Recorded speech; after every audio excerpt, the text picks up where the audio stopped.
کہاں ہو اللہ کی چہیتی لڑکی؟ خادم بیت المال کی شکارچی کہاں ہو؟ اے گھر کی مالکن،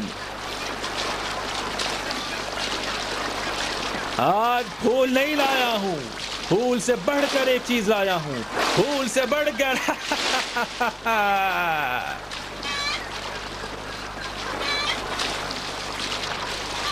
ماریا، ماریا، ریحانہ، ریحانہ، آخر کہاں ہو حبشی لڑکی؟